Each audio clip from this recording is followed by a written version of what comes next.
عبده ورسوله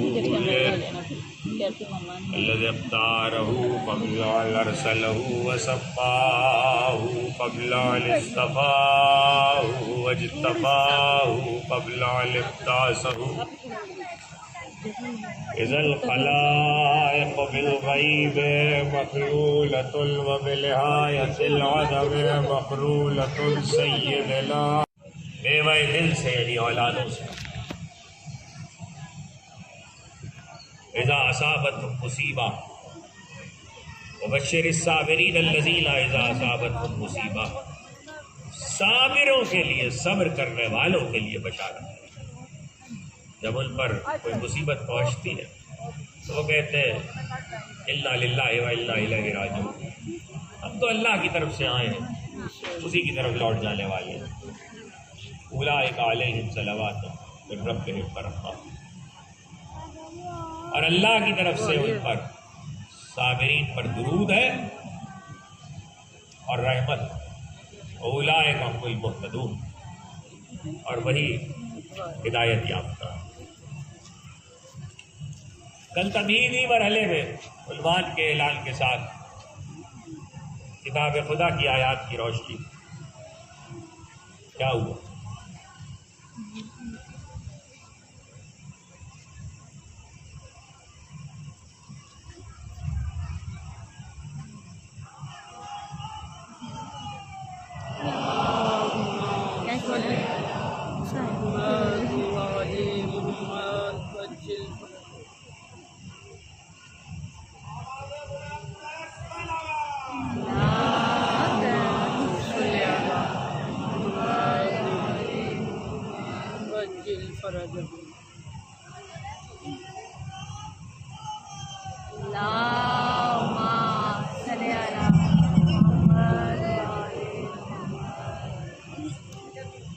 جی اب آ رہی ہے؟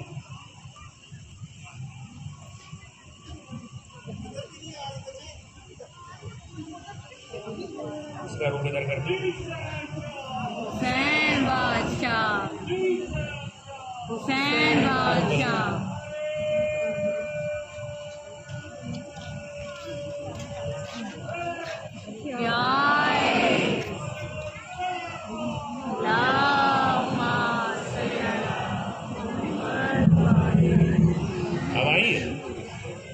اب آ رہی ہے؟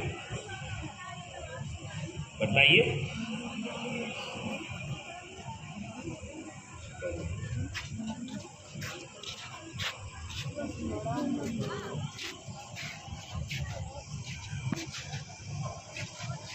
لبیک یا حسین، لبیک یا حسین، لبیک یا حسین۔ اس کو دیکھیں، یہ چل رہا ہے۔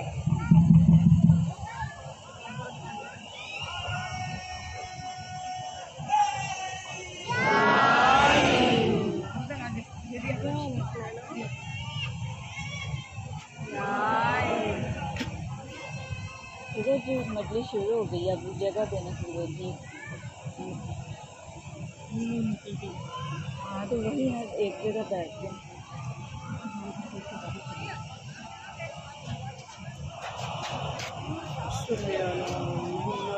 چل رہا، ایک صلوات بھیجیے۔ عشرہ آخر ہوتے ہوتے ہم کرتے، بہتر ہے اسے آغاز میں ہی کر لیں۔ 20 25 30 برس میں ٹیکنالوجی کی ترقی میں پیدا ہونے والی نسلیں جو پچھلے 20 30 برسوں میں پیدا ہوئی ہیں اور جوان ہوئی، وہ صبر کی صفت کو کمزوروں کی صفت سمجھتی ہے۔ میری بات کو سمجھیے گا میں کیا کہہ رہا ہوں۔ ہمارا آج کا بچہ صبر کو کمزور کی علامت سمجھتا، بیچارے کی علامت سمجھتا۔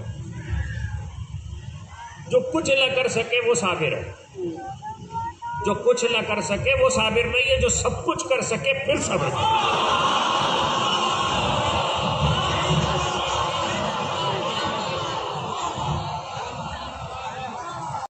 ملنے کے بعد صاحب صاحب شمشیر ہونے کے بعد، صاحب حوصلہ ہونے کے بعد بھی پہلے کے دیکھو صابر ہے کہ نہیں.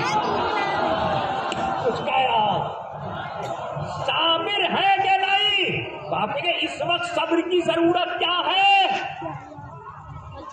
اس وقت صبر کی ضرورت کیا ہے؟ تو ایک جملے میں، بہت زیادہ تفصیل میں نہیں جاتا، ایک جملے میں بتاؤں.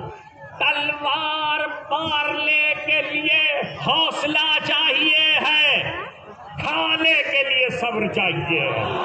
کہہ گیا یا کہنا تھا؟ سوچتے رہنا کیا رہا ہے.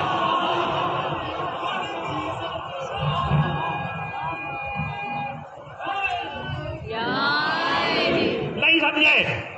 ابھی میرے بچے نہیں سمجھے کہ میں نے کیا کہا ہے. جب تک یہ آیتیں رکھی ہوئی ہے یہ بتلا رہی ہے کہ زخم لگانا شجاع کا کام ہے، لیکن زخم کھانا صابر کا کام ہے. صابر ہوگا تو زخم کھا لے گا، تو صابر کی عزاداری کر رہے تبھی تو کھا.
موبائل جس کے ہاتھ میں بند کرو، تمہارے اس کام سے کوئی 40 تلواروں کے سائے میں علی سو گئے.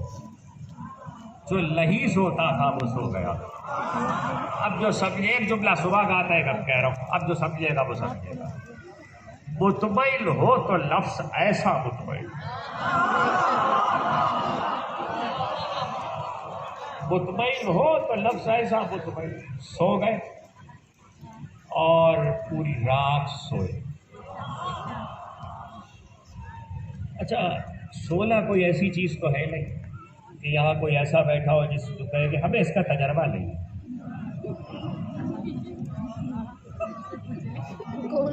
اس مجمع میں کوئی ایسے صاحب بیٹھے ہو تو یہ کہے جناب سولے کے بارے میں تو آپ کو سمجھانا ہی پڑے گا، ہمیں اس کا تجربہ نہیں. زندگی میں کوئی نہ کوئی کبھی نہ کبھی تو سویا ہے. اچھا، سولے کا ایک مسئلہ ہے کہ جب انسان سوتا ہے تو اس کی نیند دو طرح کی ہوتی ہے، ایک پرسکون ہوتی ہے، ایک بے چینی کی ہوتی ہے. ایک پرسکون ہوتی ہے، ایک بے چینی کی ہوتی ہے. بے چینی کی نیند کی دلیل ذرا بتا دیجیے کیا ہوتا ہے؟ یعنی کیا چیز دلالت کرتی ہے کہ بے چینی کی نیند ہے، پرسکون نیند ہے؟ بے چینی کی نیند کی دلیل ہے کروٹیں بدلنا.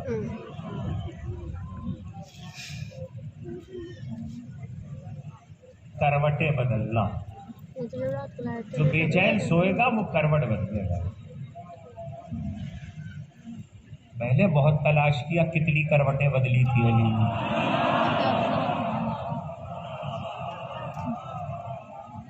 میں نے بہت تلاش کیا کتنی کروٹیں بدلی تھی، کروٹیں بدلنا تو نہ ملا. اب جو اردو کا محاورہ سمجھے گا وہ سمجھے گا.